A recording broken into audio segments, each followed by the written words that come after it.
Pri pripravi spletnih tečajev se običajno soočamo z enimi 4 izzivi. Prvi izziv je projektni menedžment oziroma velik obseg dela. Zdaj to ne pomeni nujno samo iz časovnega vidika, ampak predvsem iz tega vidika, da v bistvu spletni tečaj ni samo en video ali pa eno predavanje, ki se usedemo pa ga posnamemo v 5 ali pa 10 minutah, ampak je običajno, če je pravilno in smotrno zastavljen, je to, ima tak spletni tečaj obseg več kot 10 ali celo več 10 video lekcij, pa kakšno mogoče interaktivno gradivo vmes, mogoče kakšni delovni list in take zadeve. Skratka, tukaj takoj pride vprašanje, torej, kako se tega lotiti, kje začeti in kako peljati tak projekt, zato da bomo res na koncu prišli do narejenega, posnetega, torej skreiranega spletnega tečaja. Zato je tukaj na tem mestu dobro poznati celoten proces, skratka, da se znamo tega lotiti procesno, da vemo, da poznamo, kateri so koraki razvoja takega programa in da pri vsem skupaj obvladamo tudi projektni menedžment in torej vodenje takega projekta, kot je spletni tečaj. Drugi izziv je interaktivnost. Zdaj, če želimo, da imamo dober, kvaliteten spletni tečaj, potem naj bo namenjen temu, da udeležencem prinese nek rezultat na koncu, ne. Kar pomeni, da če v spletnem tečaju samo informiramo, če samo podajamo neke informacije, še ni nujno, da bojo naši udeleženci to dejansko znali tudi implementirati v svoje življenje oziroma v svoje delo. Zato jaz temu pravim, da informiranje ni usposabljanje oziroma informacije ne prinesejo transformacije. Tako da prvi izziv iz vidika interaktivnosti je torej to, da znamo program zastaviti na tak način, da udeležencem prinese nek rezultat.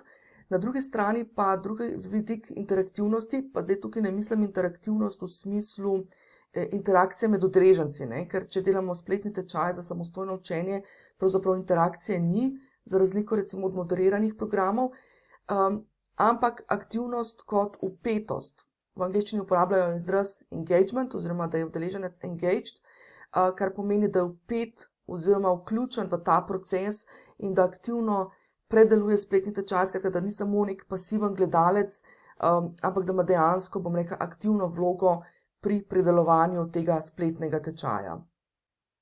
Tretji izziv pri pripravi kvalitetnih, dobrih spletnih tečajev pa je didaktičnost oziroma, po domače rečeno, izobraževalni vidik. Vemo, da so spletni tečaji v bistvu tečaji oziroma poučevanje, učenje, skratka, spadajo, v rubriko izobraževalnih produktov in seveda izobraževalni produkti imajo neke svoje značilnosti, neko svojo metodiko, didaktiko, ki jo je fino upoštevati. Recimo en tak vidik je že samo to, da recimo prosojnice oziroma po domače rečeno slajdi, ki jih pripravljamo za spletne tečaje, so drugačni oziroma naj bi bili drugačni, zahteva pač nekoliko drugačno pripravo kot tisti slajdi oziroma prosojnice, ki jih uporabljamo recimo na klasičnih predavanjih. Pa to je zgolj ena od drobnih malenkosti, ki naredi spletni tečaj bolj izobraževalno učinkovit. In še četrti od teh izzivov, ki sem jih nekako sama izluščila na podlagi tele svoje prakse, je pa tehnična enostavnost oziroma jaz sem dala tak ljubkovalen naziv tehnostavnost. In sicer tako tehnostavnost za nas izvajalce, ne, ker v končni fazi si želimo, ne, da bomo ta proces, smo rekli na začetku, da je to kar en obsežen projekt, in si ga želimo seveda vsi narediti čim bolj tehnično enostavno, čim bolj lahkotno in čim hitreje. Po drugi strani pa tudi tehnično enostaven oziroma tehnostaven za naše udeležence oziroma da oblikujemo eno tako enostavno spletno uporabniško oziroma spletno učno izkušnjo za naše udeležence, ker konec koncev nočemo, ne, da se bojo naši udeleženci več časa ukvarjali s tehnologijo, ki posreduje to znanje, kot pa samo vsebino. V tem tečaju te bom torej v grobem popeljala skozi postopek od ideje do tega, kako posneti spletni tečaj in ga naložiti v spletno učilnico oziroma ga upravljati na daljavo. Ta postopek sem zapakirala v tako imenovan proces 5 stopnic, 5 S-jev. Skratka, struktura, storyboard, slikovni materiali, snemanje in pa spletna učilnica oziroma spletna izkušnja. Gre za 5 stopnic, to analogijo sem vzela oziroma to primerjavo sem vzela zato, ker vsaka predhodno opravljena stopnička je pravzaprav pogoj za to, da se lahko premaknemo na naslednjo in da lahko naslednjo nadgradimo oziroma enostavno oziroma tehnostavno upravljamo. Struktura je v bistvu prva od teh stopnic, torej struktura učne poti je prvi korak in pa praktično edini korak, ki ga moraš kot strokovnjak na svojem področju znati narediti sam. Skratka, strukture ne morem narediti namesto tebe, ne jaz, ne nihče drug. Lahko ti seveda pač pri sami strukturi potem kasneje pomagamo, da jo pregledam iz didaktičnega vidika, iz vidika spletne učne izkušnje in tako naprej. Začetek pa dejansko mora biti pravzaprav tvoj in strukturo učne poti bomo pravzaprav pogledali v temle spletnem tečaju zelo konkretno in jo bomo tudi podrobno obdelali in pravzaprav je cilj spletnega tečaja tudi to, da to strukturo tudi narediš. Seveda bom povedala tudi potem, kako naredimo ostale zadeve, od storyboarda do dejanskega snemanja in nalaganja oziroma upravljanja v spletni učilnici. Tisti del se bom seveda dotaknila na koncu, proti koncu spletnega tečaja, toliko, da razumeš lahko celoten proces in da ti je potem pravzaprav tudi jasno, kako od same ideje oziroma ne od ideje, ampak od strukture, ki jo boš imel narejeno po koncu tega tečaja, do, bom rekla, čist zadnje stopnice, to je pa pravzaprav oziroma do čist tistega finalnega dela, kjer udeleženci si lahko pogledajo tvoj spletni tečaj narejen in naložen v spletni učilnici. Zdaj, pri vsem tem, to se pravi od ideje do posnetega spletnega tečaja, pomagam tudi sicer v mojih storitvenih dejavnostih, tako da bom seveda tekom e-tečaja povedala tudi, kaj in kako ti lahko pomagam pri tem, pri vsakem od korakov. Jaz pač, če začutiš, da želiš kje na kakšnem koraku več strokovne pomoči. Drugače pa, da bom transparentna, ne, ta tečaj je uvod oziroma prvi del mojega bolj poglobljenega spletnega tečaja Spletni edukator oziroma je osnova oziroma prvi korak za delo z mano po principu mentorstva 1 na 1 ali pa po principu naredimo zate. Vsekakor v kakršnemkoli primeru se pa že tega tečaja lotevaš, je pa spletni tečaj čist zaključena enota zase.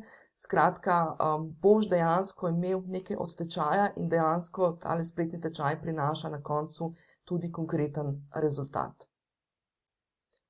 Zdaj, mogoče na tem mestu nekaj besed o tem, zakaj sploh poučujem o spletnih tečajih oziroma kaj tisto, za kar si drznem učiti o spletnih tečajih in ker se mogoče pravzaprav še ne poznava in je mogoče tole prvič, ko se dejansko srečava, torej dodam nekaj besed o moji karierni poti v svetu spletnih tečajev, to se pravi moja kariera v povezavi s spletnimi tečaji.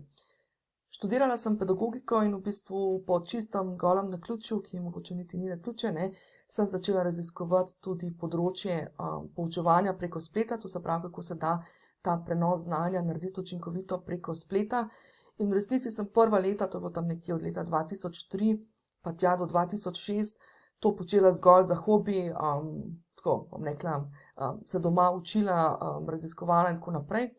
Potem sem dobila priložnost v okviru EU projektov, to se pravi, moja prva zaposlitev je bila v okviru EU projektov oziroma dela na EU vodenje projektov z področja izobraževanja, kariere in tako naprej.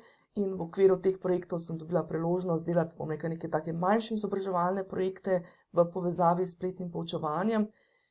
Skratka, to je bilo 7 let, je bilo pravzaprav samo eno hobi raziskovanje in učenje.